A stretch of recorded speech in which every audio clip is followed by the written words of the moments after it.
اعوذ باللہ من الشیطان الرجیم بسم اللہ الرحمن الرحیم الطلاق مرتان،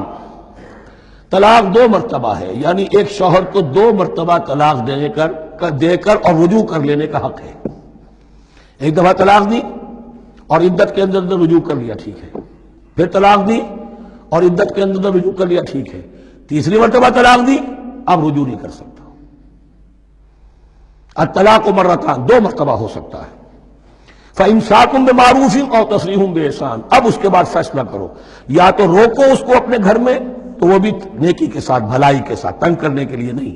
پریشان کرنے کے لیے نہیں، اور تسریح بِإِحْسَان، یا رخصت کر دینا ہے ایک اچھے بھلے طریقے سے، بھلے مانسوں کی طرح خوبصورتی کے ساتھ۔ روکو تو بھلائی کے لیے، اور اگر رخصت کرنا ہے تو خوبصورت انداز میں۔ وَلَا يَحِلُّ لَكُمْ أَن تَأْخُذُوا مِمَّا آتَيْتُمُوهُنَّ شَيْئًا، اور تمہارے لیے ہرگز جائز نہیں ہے کہ جو کچھ تم نے انہیں دیا تھا اس میں سے کچھ بھی واپس لو۔ جو بھی تم نے انہیں مہر دیا تھا اس میں سے کچھ واپس نہیں لے سکتے جب تم طلاق دے رہے ہو۔ ہاں اگر عورت طلاق مانگے تو اسے اپنے مہر میں سے کچھ چھوڑنا پڑے گا، یہ دوسری بات ہے، لیکن جب بر طلاق دے رہا ہے تو پھر وہ نہیں روک اس کو اس میں سے جو بھی کچھ دیا ہو۔ یہاں تک کہ آیا ہے کہ اگرچہ تم نے ان کو احداہن قنطارا، سونے کے ڈھیر دیے ہوں، ان میں سے بھی کچھ نہیں لے سکتے واپس۔ وَلَا يَحِلُّ لَكُمْ أَن تَأْخُذُوا مِمَّا آتَيْتُمُوهُنَّ شَيْئًا إِلَّا أَن يَخَافَا أَن لَا يُقِيمَا حُدُودَ اللَّهِ، البتہ اگر وہ دونوں یہ سمجھیں کہ ہم حدود اللہ کو قائم نہیں رکھ سکیں گے۔ مراد کیا ہے کہ فیملی لائف کے ضمن میں جو اللہ نے احکام دیے ہیں، جو آداب ہیں، جو ان کے مقاصد ہیں، وہ ہمارے مابین اتنی موافقت مزاجی نہیں ہے کہ ہم ساتھ چل سکیں۔ ایک عورت اگر یہ محسوس کرتی ہے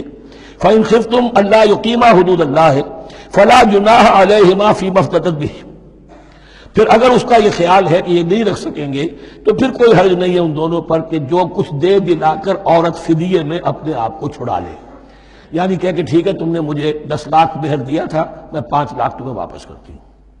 یا تم نے 10 لاکھ کا میرا مہر رکھا تھا، میں کھلا مانگ رہی ہوں، میں صرف 5 لاکھ کا تم سے تقاضا کرتی ہوں، اسے اپنے مہر میں سے کچھ چھوڑنا ہوگا، یہ فدیہ ہے۔ تلک حدود اللہ فلا تعتدوها، یہ اللہ کے حدود ہیں، ان سے تجاوز مت کرو۔ دیکھیے روزے وغیرہ کے ضمن میں فلا تقربوها، اور یہاں فلا تعتدوها، اس لیے کہ یہاں بڑے دھڑلے سے آدمی جو ہے وہ ان حدود کو پامال کر جاتے ہیں، قانون یہی رہ جاتا ہے، روح اس کی ختم ہو جاتی ہے۔ وَمَن يَتَعَدَّ حُدُودَ اللَّهِ فَأُولَٰئِكَ هُمُ الظَّالِمُونَ، اور جو اللہ کے حدود سے تجاوز کرتے ہیں وہی ظالم لوگ ہیں۔ فَإِن طَلَّقَهَا، اب اگر تیسری مرتبہ طلاق دے دی، الطلاق مرتان تو ہو چکا، اس کے بارے میں سارے احکام آ گئے، لیکن اب اگر دے دی مراد ہے تیسری مرتبہ، فَإِن طَلَّقَهَا فَلَا تَحِلُّ لَهُ مِن بَعْدِ حَتَّىٰ تَنكِحَ زَوْجًا غَيْرَهُ، تو اب وہ اس کے لیے جائز نہیں ہوگی جب تک کہ وہ عورت کسی اور شوہر سے شادی نہ کرے۔ اس کو حلالہ کہتے ہیں، لیکن یہ حلالہ کروانا یا کرنا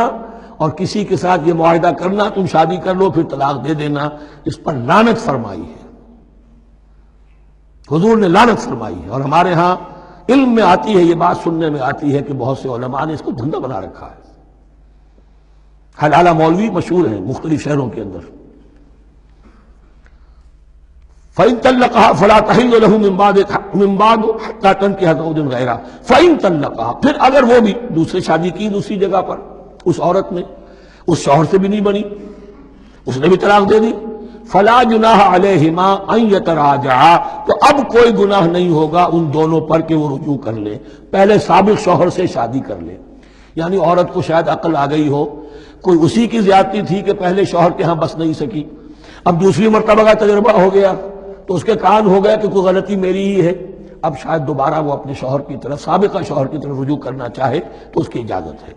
ان ظنا یقیما حدود اللہ، اگر ان کو یہ یقین ہو کہ وہ اللہ کے حدود کی پاسداری کر سکیں گے۔ اللہ کے حدود جو ہے احکام شریعت، ان کو بہرحال مد نظر رکھنا ہے اور فائق رکھنا ہے۔ وَتِلْكَ حُدُودُ اللَّهِ يُبَيِّنُهَا لِقَوْمٍ يَعْلَمُونَ، اور یہ وہ حدود ہیں اللہ کے جن کو وہ واضح کر رہا ہے، کھول کھول کر بیان کر رہا ہے ان لوگوں کے لیے کہ جو علم حاصل کرنا چاہیں۔ ترجمہ یہ ہوتا ہے عام طور پر جنہیں علم حاصل ہے، اصل میں کسی وقت فعل کو طلب فعل کے معنی میں استعمال کیا جاتا ہے عربی زبان میں، یعلمون جو جاننا چاہیں، جن کی عدت طلب ہے علم کی۔ صدق اللہ العظیم۔